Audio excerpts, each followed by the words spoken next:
Hi Willow, welcome back to your learning journey today. It's Tuesday the 2nd of February and we're thinking about how important are hedgehogs in the garden food chain.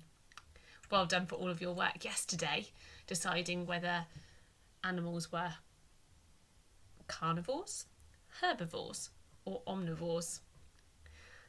Bearing that in mind, thinking that we're using lots and lots of fantastic scientific language, I want to remind you about our vocabulary tiers. Now, I know Miss Wills started looking at this with you, and you will have looked at it in year 1 as well, but this is a way of making sure that we understand the vocabulary that we need to for our learning journey and keeping a record of it so that at the end, when we come to produce our outcome all about food chains and garden food chains, you can use some of this amazing vocabulary in your writing. So at school, we've got a large one of these on our working wall, and I'll keep taking photos of that and uploading it to Dojo to help everyone at home too. But it might be an idea, you might want to create a page in your learning journey of your vocabulary, because we've got lots of fantastic words that we want to remember. So down here in tier 1, we have words that we might already use in our everyday life, okay, but are important to our learning journey, like garden, hedgehog, animal, important and insect. Then as we move up the tiers, our vocabulary gets a bit trickier. It might be interesting vocabulary in tier 2, and tier 3 is going to be our very scientific words. So in tier 2 I've put food chain, but up here in tier 3 we've got some fantastic words already to add to our vocabulary tiers, like herbivore, carnivore, omnivore and invertebrate, which we talked about yesterday. I wonder if you can remember what all of those words mean. Herbivores only eat plants, carnivores eat meat, and omnivores eat plants and meat. And invertebrate are those mini beasts like insects that don't have a backbone. Okay, so invertebrates, they can be things like slugs and snails that hedgehogs eat. So you might want to pause the video and have a go at drawing your own vocabulary tier into your book. You might need an adult to help you. But if not, I will keep taking a photo and putting the one that we've got in the classroom up onto Class Dojo to help everyone at home. Okay, let's have a think then. Last week, you all had to go at thinking about what you already knew about hedgehogs and some questions that you wanted to ask. So some scientific questions that we wanted the answers to. And it's only right, as this is your learning journey, that we make sure we answer some of those. We've done a little bit of that already because lots of you wanted to know, what do hedgehogs eat? So we've looked closely at that.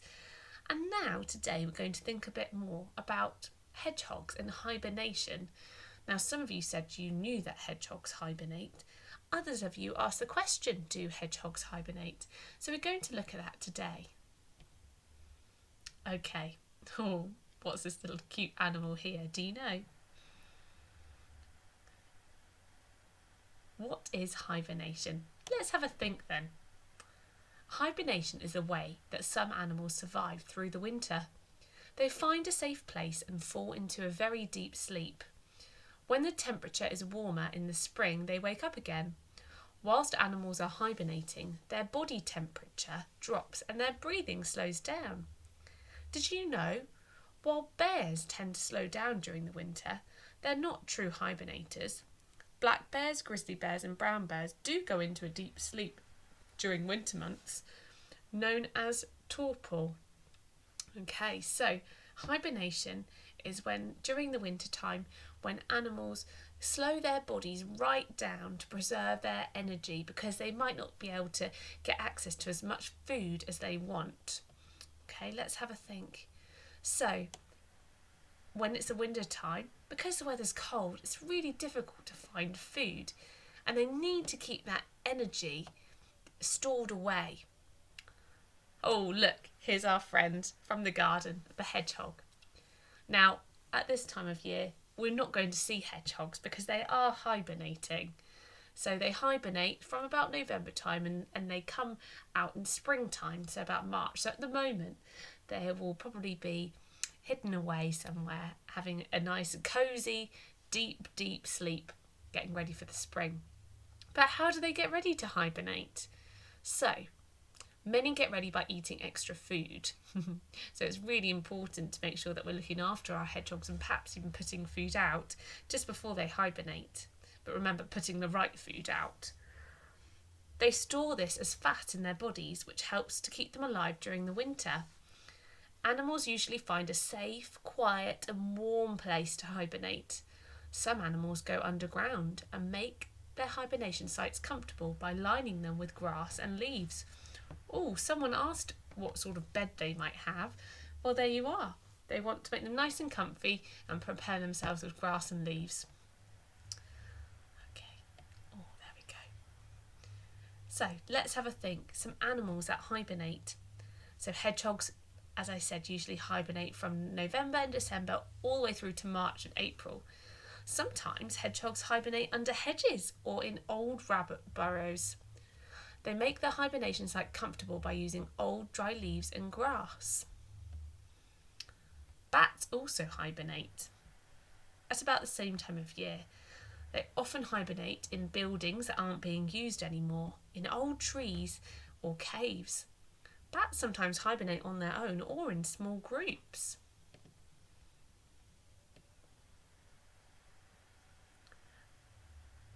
Adders.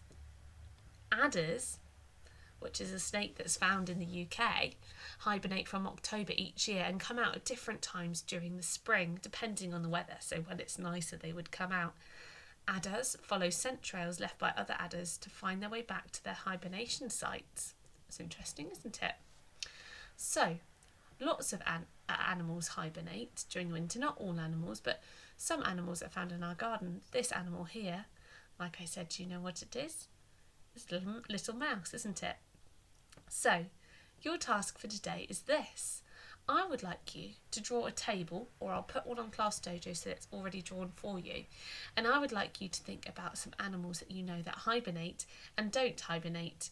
Now, all of the animals here we might find in our gardens, mightn't we? But you might think of some other animals as well to add to yours. So you can write them or draw them.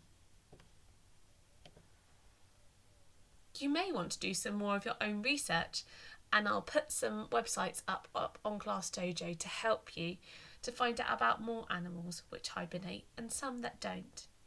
Okay, good luck for today, and don't forget to upload your work to Dojo. Well done, everyone.